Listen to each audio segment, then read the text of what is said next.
Today we've been joined by a very special individual on the 25th edition of the Sports Centre on TV1. He is a proud product of St. Peter's College, Bambalapitiya, represented Sri Lanka at the international level, current captain of the Nondescripts Cricket Club and led his team to the title of the Major Clubs Limited Overs Tournament. And also he holds a unique record of scoring 2 double centuries in the same first-class match. And I'm very happy to welcome Angelo Perera to the 25th edition of the Sports Centre on TV1. Yes, hi. Thank you very much for having me. Let me just, start off with one question, Angelo. Based on your perspective, do you think that you belong to international cricket? I personally feel any player needs a continuous run to see if he belongs or not. So, my perspective would be, I need a longer run to decide on that. But I don't know what you think. Looking at my international stats are not the best, but my domestic cricket stats have been decent, so maybe only time will tell. And obviously when I look at your record, you started playing for Sri Lanka in one-day internationals, in particularly you started in 2013, and then after about 2 years time, in 2016 I believe you played your second game.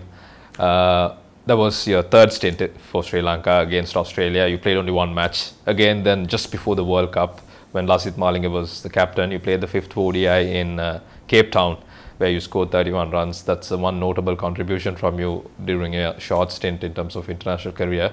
And then again, you played another match in Karachi in 2019.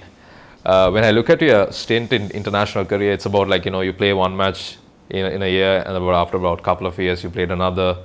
There's a lot of inconsistencies in terms of you playing international cricket. Did it affect you in terms of showing exactly who is Angelo Perera is at international level? To a certain extent, a player always goes into an international team when he performs well at domestic level. So what I believe is you need a couple of games to get yourself in there, because domestic cricket and international cricket, there's a bit of a step to make. So you're always looking at a gap which won't be filled overnight. It's a pretty, what can I say, so you play domestic cricket in Sri Lanka and you go to the international circuit. You are expected to perform right at that moment, which is why we are professional athletes. But you might have a good run in your very first game that you play, and also you can have a couple of bad runs as well. So I remember when I played my first game in 2013, the next game when I batted again in international game, that was 3 years after. So even that was like a debut for me, because I was feeling the pressure, I was feeling the nerves. It's always the case. Then again I played my next game in 2019. So I don't blame anybody for that. If I had scored in that game I was given, I would have played continuously. So it's my fault, I guess. I don't think getting chances to play basically at international level can be kind of jot down as a fault from your side. Now let's assume if you have been given one chance and if you have failed, doesn't mean that you're not a good player. I'll relate this to the experience of Marwan Athapattu. When I look at his record, he had scored about 6-7 ducks, and still he got the chance, and he ended up being the second highest double century scorer for Sri Lanka, if I'm not mistaken. Did pressure kind of affect you, Angelo? Now you play for domestic cricket in Sri Lanka, first class cricket, and then you get into the international cricket. Did it impact your performance at the international level? I'm just going to ask this question from you based on your limited experience of playing matches once in 2 years. It's like this. So even when I played games for Sri Lanka, I did not get out to any good balls. It was just a rash shot, or I was getting out to one of the worst balls I could even think of. So I think pressure plays a major role in it, because you play a club game where you have about 10 or 15 people watching you. But you go into an international game with the people cheering you, with the people backing you, you get about 10 to 15,000 people. So it does take a, however strong you may be mentally, it could always put a little bit of additional pressure on you. So as you ask, like maybe sometimes international cricket could always get the best of a player, and also it could go the other way as well. So that's why I always believe that a player needs a continuous run for him to be measured at international cricket. Let me take a step back. Now, we spoke about domestic cricket to international cricket, and then before that, it's school cricket to domestic cricket. The pressure level in terms of one could take and one will have when they play matches. Obviously, it's different, domestic to international, but school to domestic. But what you would have experienced at a time when you get into domestic cricket is only school level pressure. Maybe you must have played a big match that would have been the biggest match that you have played. How that translates then? Because the thing with the domestic system is when I started playing domestic cricket in 2009, it was a pretty tough competition. It was very good with just 10 or 11 teams in the system. This was in 2000? This was in 2009. So I remember when I played for NCC and when I played my first season, I had so many big players playing at the club. Out of the 11, we had 8 guys who have represented Sri Lanka, and myself, Chanaka Komasaru, and there was one other guy who had not played for Sri Lanka. So that was how competitive the domestic circuit was. So, but now there is a bit of an issue where all the clubs are facing.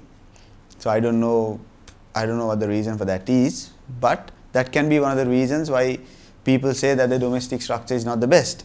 But for a player, the domestic structure is the only platform they get to perform and to prove themselves. So I don't know however good or bad it is, it's like a stage for a musician. That's the only stage where we get to perform. So that's what we always do.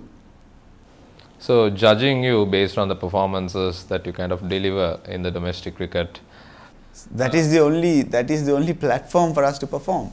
There isn't any other. So we had the LPL last year, which was very good and which was a big positive towards Sri Lanka cricket's future.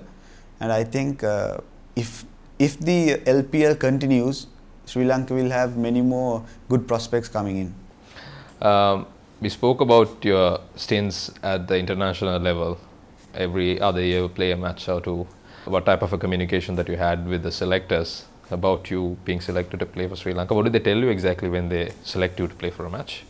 There was nothing like that. So we never had a one-to-one conversation, not at any point. It was always based on my performances.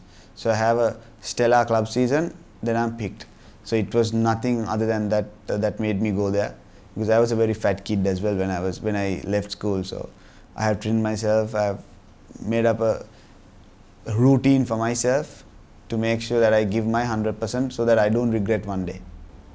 So when I talk about the stints, if you look at a corporate world, obviously you are yourself a businessman at this point of time, and you obviously, when there's employees in your organization, you obviously talk about the roles and responsibilities, what is expected from each and everybody. Now, you played about 6 one-day internationals. Before just getting into the side, you said there's no one-on-one conversations from the selectors, everything is based on your performance. What type of a conversation do you have with the captain and the team management? Obviously they are the core group. I think it's always... Let's say, what did Lasith Malinga tell you when you played the 5th match in Cape Town? It's always a relaxed environment, to be very honest. There is nothing out of the ordinary that happens. So you go in to play an international game. It's a basic, simple theory that you always follow. I debuted under Angelo Matthews, and he's one of the best captains I've played with. Then I haven't played with Dimuth, but I have been in the dressing room with Dimuth, and he's one of the most chilled out guys you could have. So I think his what can I say, his calmness has given a new energy to this Sri Lanka team. Then also I should say Dasun Chanaka. He's one of the most hardworking captains you'll meet. So he's a guy who would always have a one-to-one conversation with you. So I would say he always goes into, he would take that extra step to see that his players are comfortable. So that was one reason why we were successful in Pakistan. When we beat the T20 #1 team, we beat them 3-0. 3-0. So I think it was what can I say, it was the communication that made a big difference. So everybody was together, so we couldn't anyways go out or anything. We were more or less based inside the hotel. So there was plenty of time to talk about cricket. There was plenty of time to mingle with each other. So many things, so many little things can make a big difference. You're one of the prolific batsmen in terms of domestic cricket in Sri Lanka. Your list A record suggests that you are averaging 40 plus, and then first class record is also about 40 average, 20 centuries. Where do you see yourself, Angelo, about you getting into the international side? What are your aspirations? Currently, I'm really enjoying myself. I'm enjoying what I'm doing. I enjoy myself at NCC because that has been the place where I grew up. I started at NCC at the age of 7 under Lionel Mendes. So ever since, I played one club season at Coles. That was under 23 season. Other than that, I've been at NCC right throughout my career. So right now, this stage of my career, I shouldn't be overthinking. I'm really enjoying every game I play, and I'm not. It's actually making me do better, because I always set a target for myself, and I'm always looking at improving and maintaining my standards. Me getting picked into the national setup or not getting picked, it's not going to affect my way of looking at the game. So I feel that's all that I can do. Scoring runs and performing is the only thing that I can do from my end, and I want to make sure I fulfill that. If I put myself into your shoe, if I get, every other year, if I get a match, and then I will be obviously disappointed about, what I need to achieve in cricket. Every 2 years. Every 2 years. There's no consistency, or I would just think of myself of, okay, look, what should I do to basically get into the national side? Where would I fit in? Because Tilakaratne Dilshan was made as the opening batsman, and he was successful ever since 2009, that Pakistan series. Where do you think, obviously you must be analysing yourself when you look at the matches, when Sri Lanka does not play well, look, if I've been fit into this particular batting position, I should be able to do this, I could play better for this bowlers and everything. What are your thought process on that? So you look at the current, say you go 10 years back, you take a few examples, you take Michael Assi, you take Misbah-ul Haq, T.M. Dilshan, you take Thilan Samaravira. There are so many people who have been late, who have come into the international circuit late. Maybe they would have had a few stints earlier, but it has always been, you mature as a batsman. They say the best age for a batsman would be 30 to 36. So I still have a few more years left in me, and I have not lost hope. So I am working on my technical side of the game, and I am working with my personal trainer, with my personal batting coach. I do my homework, because that's the only thing that I can do to make sure if I am picked that I am there. And I don't regret not performing or performing, because I have given it my best. I don't want to hold back any regrets. Say 10, 15 years down the line, I don't want to be thinking I should have been doing this, I should have been doing that. But I'm better off giving it my best when I can. I always watch a lot of sports documentaries, and the recent one that I watched was Last Dance of Michael Jordan. How he motivates himself is that if somebody goes on to tell him, look, you cannot do something, he'll show them by doing it. How do you motivate yourself? I have my self-targets. I always play for my self-pride. Because say, for example, I always take my personal stats. So you see, 10, 15 years later, I would always be checking myself on Cricinfo. Say you want to show it to one of your kids, that's the only thing you can show. So you're having average of 50, you're having average of 45. You need to maintain that. That's what I always think. Do it for yourself. Just make sure you do it for your self-satisfaction. You would never be able to satisfy everybody who wants, you can't answer every critic of yours. And there'll always be critics. There will always be people pointing fingers at you. But it's always keeping yourself happy. So as an athlete, what I always believe is, you do it, you give it your best shot, you know it to yourself that you've done your best. So then thereon there is nothing else. Self-satisfaction is the best thing you can ever have. Talking about critics, almost all the guys out there who knows a thing or two about cricket are critics. The comments that they update on social media must be taking a toll on the cricketers. How do you handle that kind of a feedback? To be very honest, I have so many people who just don't like me. I have so many people who, the thing is, there are so many cricketers who are going through this, because Sri Lanka cricket is not in the best, it's not in the best situation right now. So you get so many people texting you on Facebook or Instagram.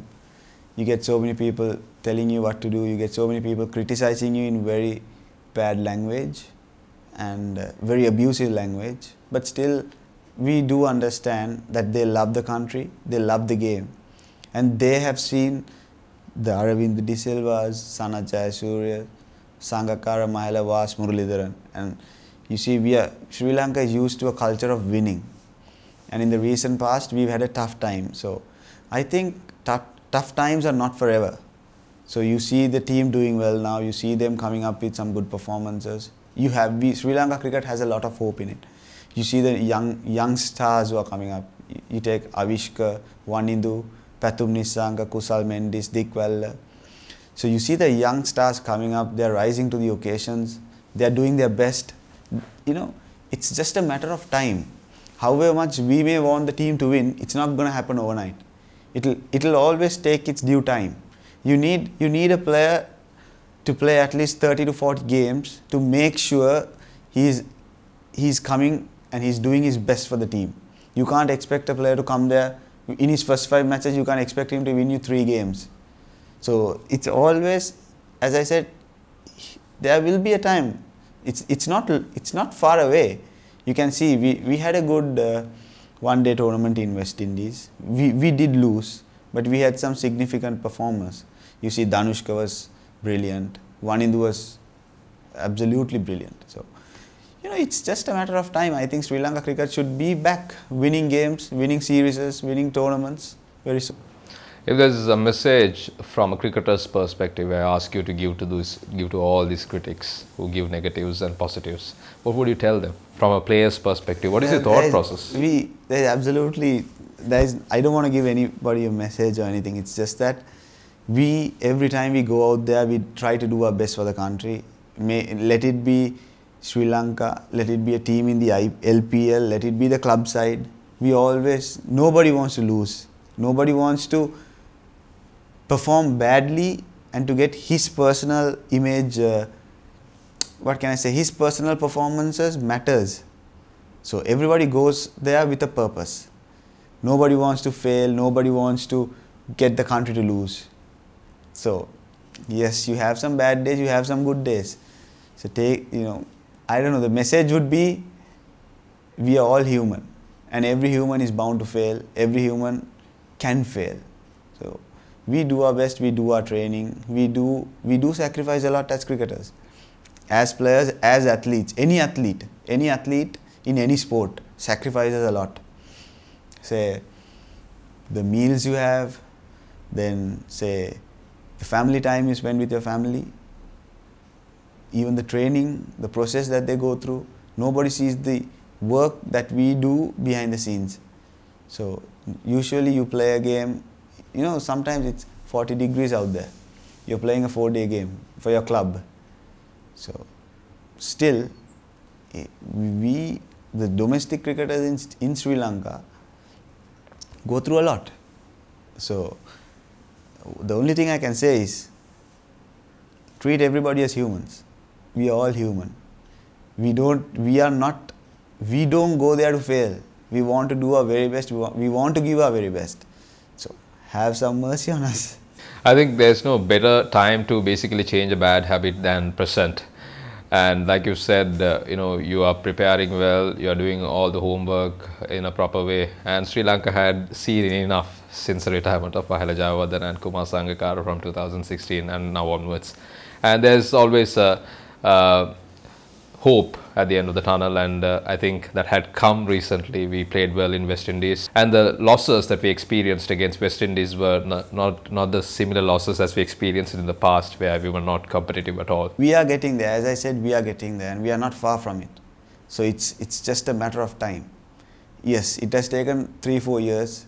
Spectators have had a tough 3-4 years. I do agree on that, and I do know that they are really frustrated with Sri Lanka cricket. But when we start winning, I'm pretty sure the team will cover up for everything that they've lost. Everybody, we wear that jersey with a lot of pride, and we get there. We've sacrificed so much to get there. However much people may think it's a rosy path for the cricketers, no, it's not. It is not a rosy path, or it's not a bed of roses for anyone. For any athlete who represents Sri Lanka, it's not a bed of roses. So everybody goes through their, what can I say? Everybody has a tough time. Everybody works through it. They have their bad patches. Yes, good times are always bound to come. You were the captain of the St. Peter's College first 11 team, and then you started playing international cricket in 2013. Based on my perspective, there's a thought that is going in the community that you had a political backing before you got into the international side. How true is that statement? Yes. Okay. So you look at my stats, you look at my profile, that's the only thing I can do. I can only get my bat to do the talking. So when I made a comeback in 2019, about what you're saying, the political power, okay? So you guys, so I have so many accusations on that. So the year when I made a comeback, in 7 first class games, I made 300s and 2 double hundreds. So if that is not good enough for me to make a comeback into the national team, or so don't forget that I did not play a game when I went on that tour. Again, I was dropped for another 6 months after that tour. So that is where I'm a bit confused, because I'm always accused of what you're saying. I don't know why that is. But anybody who knows me, anybody who's played games with me, they know the amount of runs I've scored and they know the amount of games I've won for the club, which I really love. That is NCC. So I don't know. Anybody could say whatever they want, but I've always had my bat doing the talking when it comes to domestic cricket. I'm just, envisioning some of the comments that I would get on social media for these statements that you have made. Scoring centuries, they would say pitches in Sri Lanka are not that competitive. Maybe we have a lot of teams playing in the club arena. As a result of that, it's easier to score centuries. Number one comment. Number two comment is that if you had been given a positive comment, I would say if you had been given chances consistently, maybe chances as much as that they given to the other players, you could have performed at the expected level. That's another comment that I'm envisioning. Talking about the domestic cricket pitches, now as we speak, as we do this recording, the match between Sri Lanka and Bangladesh is taking place, and it looks like a road. What is the difference between the domestic cricket, the pitches that you guys play, the domestic cricket and the international cricket? So the thing is, I don't know how people could comment on pitches, or I don't know on what stats they base it on. So the main problem is, how are you gonna look at a pitch and how are you gonna judge it if you have not played the game, or if you have not done any kind of a curator course or something like that. Even as players, for us, we find it pretty hard to read a wicket. So if our bowling is not that good, if our domestic cricket, so I'm just telling on what you told me. So you're saying that they would say the wickets are not the best. You're saying the bowling would not be the best. But how can it be a player's fault? A player is like a musician. He just goes on stage, he performs. So for me, I get the bat, I go there. When I score, I score. So the only thing I could do is just control what is in my hand. I could only control a few things. I cannot control the outer world. I cannot control the pitchers. I cannot control the bowlers or the opponents. I can only control myself. So I'm just focused only on doing that. I'm not thinking about anything other than that. And also, like how you said about the comments that you would receive or whatever, I do respect everyone's opinion, to be very honest. I do respect. And also, when you look at it, as I said earlier, people could have their own view on different things. Or maybe each person would have a different view on the same thing. So domestic cricket, when you ask me about the standard of domestic cricket, I think it can be improved, and I think the new technical committee and the new sports minister is working on it. And as players, we are very positive, and we are hoping that it would happen in the near future. When you made your debut in 2013, you had the likes of Kumar Sangakkara, Mahela Jayawardena, Angelo Matthews was the captain, TM Dilshan was there, Lasit Malingi was part of it, and you were 23 at that point of time, and obviously you would have grew up watching all these greats playing in World Cup finals, etc. Can you briefly explain me first the sequence of events that led you to play for Sri Lanka? How did you get the call? I was actually, I had a good domestic tournament, and then I was told that I might be selected into the team, into the limited overs team, and then I got I think it was a newsletter that came on the mobile, and after that the cricket board called and they informed us, and then I had to travel to Pallekele because I played my first game at Pallekele.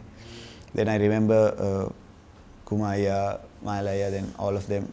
So I was a batsman. I was more or less a batsman. So I used to adore them. They used to be my legends. Like I used to just watch them play. I used to watch their centuries on TV, everything, and I'm suddenly in that dressing room. Then even Dilshan. So all of them were very nice. And you know, the thing about them is, you know, you talk to them for 5 minutes, you learn so many things. So it was always a brilliant, the dressing room atmosphere was brilliant. So you have Ajantha Mendes, you have Matthews, you have Lasit Malinga, you have, so these are all Nuwan Kulasekara, these are all, what can I say, this was the golden era of Sri Lanka cricket. In my perspective, I think 2007 to 2014 was the golden era of Sri Lanka cricket. Maybe even 2003. 2003 because that's where Sri Lanka dominated world cricket, and that is our childhood. So even, I'm telling you, even watching the Legends game, it brings back so many memories. Even the current tournament that was played in India, it was bringing back so much of childhood memories. It was lovely watching them play. So you see, any young player's hope is that he represents the country. So you get that at 23, you should be. I was extremely delighted. I was over the moon. Who did you inform first? I was at home and I informed my father first. Then I informed my mother. Then my girlfriend, now wife. Yeah. Was it at St. Peter's College? How did you start the sport? I started cricket first at Lionel Mendes at the age of 7 at NCC. So thereon it was always age group cricket with St. Peter's College under L.H. Sunil, Roger Vijay Surya, Kito Fernando Pulle. So thereon it was always club cricket and you know, this squad cricket, say the academy cricket, then you go into the A team, you go into the national team, you have various teams you play for, then the franchise teams. So it's been a good journey. I have no regrets whatsoever. I did an interview with Mahela Jayawardene, and that was the first time that I had a chat with him. And we kind of exchanged our thought process in terms of how we watch documentaries, and he kind of suggested me about watching some other documentaries that he is fond of. And obviously you spoke about growing up as a child, admiring all these legends. And obviously before you walked into the Sri Lanka national side, you would have had the conversation with all these legends as well. What type of advices did you receive from the likes of Mahela Jayawardene and all these people? It's always, any player would always get the advice of keeping it simple and not to overthink and not to over pressurize yourself, because that's what always happens when you get there. So however good you may be, international cricket is always going to be tougher than domestic cricket because it's a new stage. Say the first 10 to 15 games you play is always going to be tough, and so you need the help of the rest of the team to make sure you're getting there and to make sure you're on track. So it's a lovely feeling to do. That's the beauty of doing a team sport, and that's what you learn in life. You're 31 right now, Angelo. Another 8 more to 9 more years left in terms of. I hope cricket. I have so much of cricket left in me. Only time will tell. As an individual, what could you have done differently 10 years back, looking back? Yeah, maybe I could have capitalized on the game I got. One of the few games I got. Say, if I had scored a 40 or a 50 in 2013 or 2016, that would have made a big difference in my career. So the only advice I would give to any youngster is, opportunities can be very rare, so you have to grab it. Otherwise, you're going to be sitting outside just watching games on TV. But whereas you want to be playing the games. And I would actually prefer any batsman, if he's entering the national team, unless he's exceptionally talented, I would say maybe play 4 or 5 seasons of club cricket and then get there. Because then you know what your weaknesses are, you know what your strengths are, and you know how to get your runs behind your belt.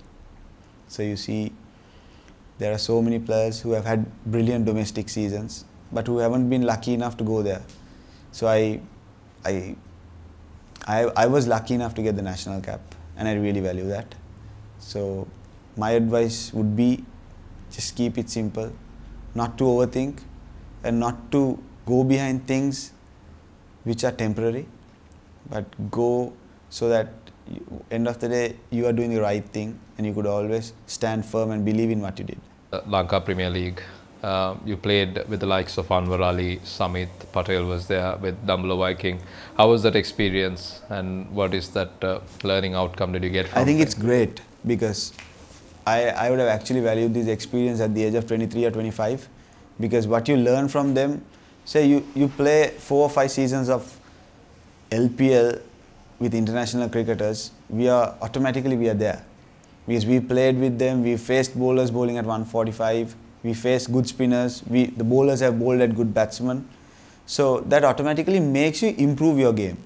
And something that I did not see last year at club cricket, players are focusing more on their fitness, they are focusing more on their fielding, and they are working on their individual game to make sure they draw the attention of the coaches at the LPL or the captains. So which is a very good sign, because when players are doing that, automatically the level of club cricket will keep moving further up. The level of club cricket has to increase. So it's not going to happen overnight. So as I said, you need to create that competitiveness among the players. So that is very good, and that's a really good thing I've seen. Because even after a game, you see, if you had a bad game, you see the players going back into the nets. You see them doing their fitness. So that is something we did not see in the last few years. So things are good. Things are moving in the right direction. So in 2018-19 season, you were the captain of the team of Sri Lanka emerging team that won a title, Asia Cup. In Bangladesh. And then you are the captain of the Nondescripts Cricket Club, and you had led Sri Lanka at the age group levels as well. What type of leader are you? Now, I captained NCC for 4 years. All 4 years we've gone to the finals in the one days and the T20s. We've been runners-up thrice and been champs twice. And we finished the 4-day comp as runners-up last year. I'm a pretty aggressive leader. My players always say that I go hard at them, but it's only when I'm inside the playing field. I'm a very, I need results. And because if I'm pushing myself, I expect others to push themselves as well. I do believe in hard work, and I do believe that hard work will give you results one day. So even the team that we played this year that won the championship, we were playing with, out of the team that we played last year, we were without 8 of the main players. So last year when we had the services of the international players due to Corona, so they were in the team. So this year we had to find 9 to 10 new guys, because we had a few guys who were positive with Corona who was out. Then we had 3 or 4 injuries. So the under 19 boys stood up. Kamil Mishar is a brilliant talent for Sri Lanka. Ashen Daniel, Chamika Karunaratna Sahanarachige, then Chamika Gunasekara, Lahirudara. Lahirudara was unfortunately injured midway, so he couldn't play the entire season. He had a very good club season last year. So a team does not need 11 exceptional players. It just needs 11 people working towards the same target, same goal. And that's one thing we always believe in at NCC. Even when I started playing for NCC back in 2009, my first captain was Upul Taranga, then Jehan Mubarak, Farviz Maroof. We had the services of many Sri Lankan players. And the things I have learned from them is unbelievable, especially when it comes to work ethics, discipline, and even I had this issue when I was young. I had this issue of building up an inning. So I remember the conversations Mubarak has had with me. We've had so many long conversations where he explains the value of batting for a day or a day and a half. So I truly believe those conversations have led me to be a better player. Then the coaches at NCC, then the cricket committee at NCC, they've been really helpful. So what I always tell to a young player is go to a club where you will get the guidance and the facilities to improve yourself. You need a gym, you need a swimming pool, you need good wickets. That's where you improve. You're not going to improve playing on cement wickets. You need to play on turf wickets. You need to play on good wickets. You need to make sure there's somebody driving you to do the right thing. It's not going to be easy, because I know that. I keep pushing myself as well as my players. So even if you're 5-10 minutes late for a session, you're not attending the session. You're sitting out of it, because that's the discipline you need. And you can ask anybody, that's the discipline we maintain at NCC. Even if I'm late for a game, I pay my fines. I would be the first to pay my fines. So that's the level of discipline we have. And I'm really grateful to the young guys at NCC, and I see the club growing in the right direction. So I played so much at NCC, and I always treat that like my own place. So as I said, I'm ever so grateful to this great club for what I have got today. Talking about you spoke about Kamil Misharov scored a century in the finals of the major. That was one of 3. He scored 3 centuries in the tournament.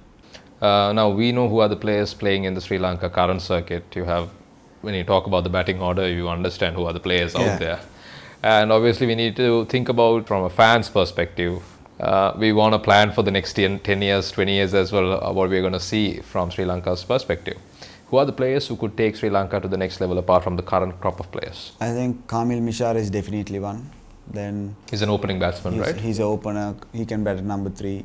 Then I would say Sadir Samaravikrama. He's only about 25, I guess. He's a brilliant player. Then I've seen this boy at Royal, Ahan Vijayanayaka, Ahan, the tall guy who played under-19 cricket.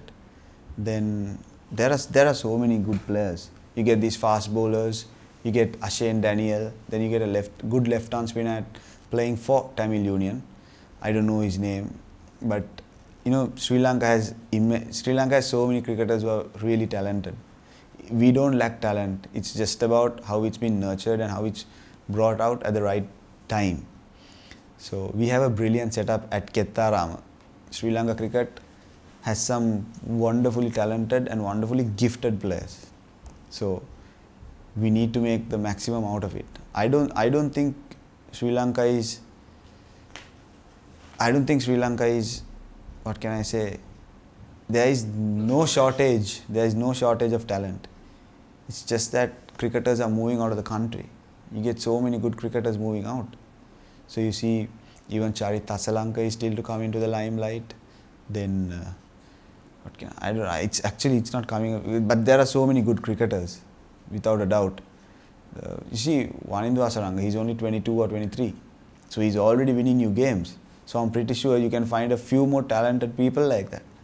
And I'm telling you, trust me, there are so many talented cricketers. And you just need to get the best out of them. You need to motivate them, and they have to be winning games for you. Will you be a top order batsman or a low order batsman if you get into the Sri Lanka national side? I really don't know. At this moment, wherever I get, I think I should be happy to get that opportunity. And then you're confident you can score runs. Yes. And it's just an opportunity away for you, basically. And what you're expecting is a consistent opportunity for you to get into the side. I think it's not only me. I think any player would expect that. Any player wants a continuous run when he gets there, because you need you may be really lucky to get runs out of the first game you play. So if you don't do that, for some bad luck you nick off a good ball, it's as if it's going to be no tomorrow, because we've done a lot of hard work to get there, as I said. So I don't know, only time will tell. And let's hope it's going to be a good one this time around. You have come a long way in terms of first-class cricket, Angelo, and obviously you wouldn't have achieved all of these things without a single negativity. What type of challenges did you experience over the years, and how did you kind of overcome them? Yes, I did have quite a few technical issues, so I had to work on them. Then I was a very fat kid, so I had to reduce about a good 10 kilos, which I have done. So negativity can always be turned into positive energy. It's all about the way you look at it. So when I started off at NCC, I was playing with all the senior cricketers, and I was a very bad fielder. So now I have done so much of fielding sessions, and I made sure that I'm in par with them. So the thing is, however much, if you are really hungry for it, no matter what, I don't think anything should stop you.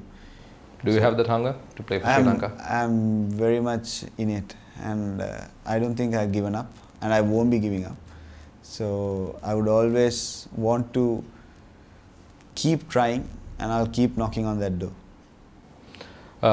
While being a child, did you kind of look up to anybody as role models?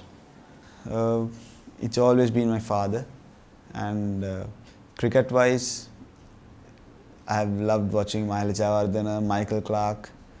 Then now, if you talk about the modern day greats, I would say Virat Kohli is a best example to anyone. So we played under-19 cricket together when he was playing for India, and the way he has changed as a player, and the habits-wise, everything, discipline. So that's the best example you can get. Did you have any conversations with all these international players? You said Virat Kohli, you played against him. Yes, I did. I actually have a signed bat here. Can I get up? Or?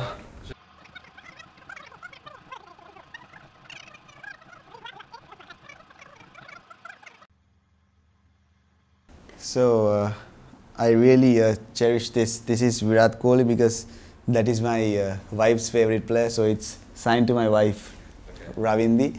So she wanted me to get this somehow for her when I was at the World Cup. And this is Rohit Sharma.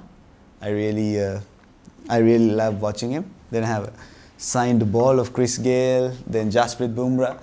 So, it's always nice to see them in person rather than watching them on TV. And these are people who've conquered the world. So you see. Chance of speaking to them? Yeah, I did. I did have a conversation with Kohli, and I did say how much I love watching him play, and the discipline and the new level of what can I say? I don't know the word for that, the exact word, but he's brought in this thing where fitness is a must in world cricket now. He's brought in that, and he's made sure the agility, everything. He's a pure example for any cricketer who wants to improve himself from where he was. He was a chubby kid when he was 19 or 20. I remember because we played each other. So I spoke to Chris Gayle, and he was, "Hey man, how are you, man?" He's quite a chilled out guy. You don't even see him coming out for the warm-ups. He'll just be swinging himself, then just hitting some balls in a massive pair of sunglasses. So I was like, "Can I get your signature, please? Because I really love watching you." "Oh, really? You're now next to me?" And he's like double the height of me. So it's always nice. Imran Tahir, oh man, he's one of the best you can ever talk to. I remember him helping most of us spinners in South Africa. He was very nice, very helpful person. Did you get any advices that you kind of want to highlight in this particular discussion? No, because I could not talk for that long, because there are so many people waiting for their signatures, so much of media coming behind them. So I would have spoken to Gayle for about a good 45 seconds, Virat Kohli for about 1.5 minutes, because I just told him we played under-19 cricket together. And he remembered the tour that he came to Sri Lanka, but he did not remember me because, he was scoring so much of runs. I remember him scoring a century at the Coles, then in Nasgiria. So, good memories, yes. Watching IPL nowadays, Angelo? Yeah, very much. Who are you supporting? I like the Delhi Capitals and as well as the Mumbai Indians. Reason? Reason for Mumbai Indians is because Mahela Jayawardene is coaching, and also Lasith Malinga was playing for Mumbai Indians for the longest time. So as a kid, I was always supporting Mumbai because of Malinga, and now because of Mahela. And Delhi because of the cricket that they play, the fearless brand of cricket they play. The Rishabh Pants and the... Rishabh Pant, I love watching him bat. Then you get Prithvi Shaw, Shikhar Dhawan, Shimron Hetmeyer. And you see them doing things out of the ordinary, that's why. One day, do you think you should be able to be a part of IPL and play for a franchise? I would love to, but... Do you think you have the capability? Yes, I do, but there are so many other things I need to achieve before that.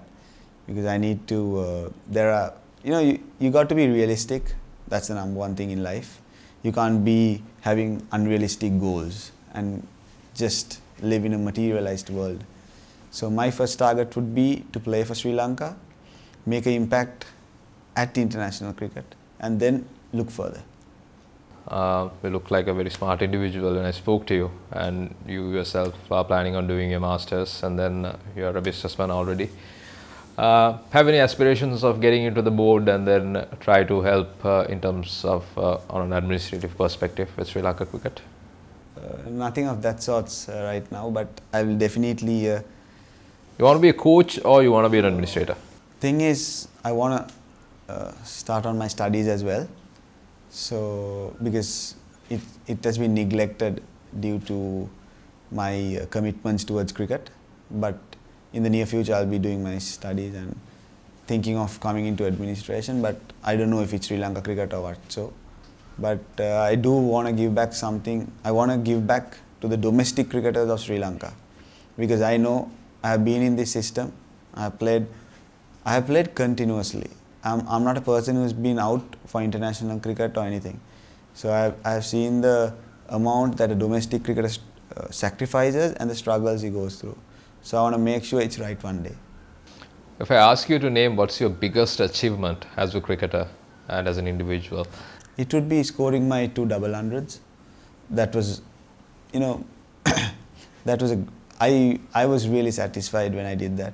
Because I did not know I was the second player in the world to do that until I came home and I read the article on Google. So it was pretty satisfying to know that I was only the second and the first to do it in this century.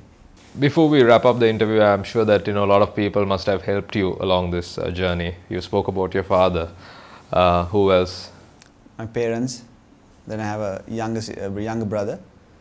Then my wife, then my uncles, aunties, every one of them, because I had so many people following me from my school days. So when it was a school game, I get my parents coming to watch the game, my grandparents, especially my mom's dad, because I lost my dad's dad when I was pretty young, but he was a cricket crazy person, so he was unlucky not to see what I achieved at school or at club cricket.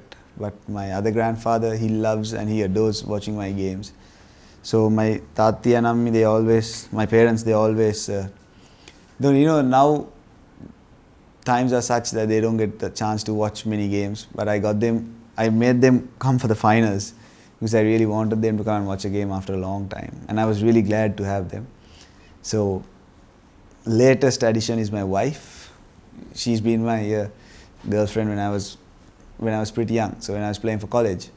So she's been watching all games as well, and it's nice to have her support. Is she a doctor? She's a final year medical student. She's actually on a very tough schedule these days because she'll be doing her exams this year. So and also my Bappi, that's my dad's dad's brother. He used to come and watch every school game when I was captaining. So I really adore them for that and for the support given towards me. And I really appreciate it. And all my coaches, my, everybody, my trainers, because I have my personal set of coaches and trainers now. But at school, there were so many people who helped me. And everybody at NCC, that's been the place that I spend most of my, from about 8 o'clock in the morning till about 2 or 3 I spend my day there because I bat, I train, I run, I do everything there. So I'm very grateful to everybody at NCC and especially to the cricket committee headed by Uncle Marlan Ranasinghe, then Hashan Tilakaratne. Our club head coach Angelo Perera, who has been a terrific, he's been a terrific coach for the young guys. So I'm very thankful to him for the time he spends with me working on my game, and to everybody else involved. I'm sure when I spoke to you, you said your biggest achievement is scoring those 200s in that one first-class match, only the second player to do so. I hope there will be many more achievements and your aspirations of playing for international cricket against Sri Lanka becomes a reality very soon. Thank you very much for accepting my invitation to feature on the show. Thank you so much.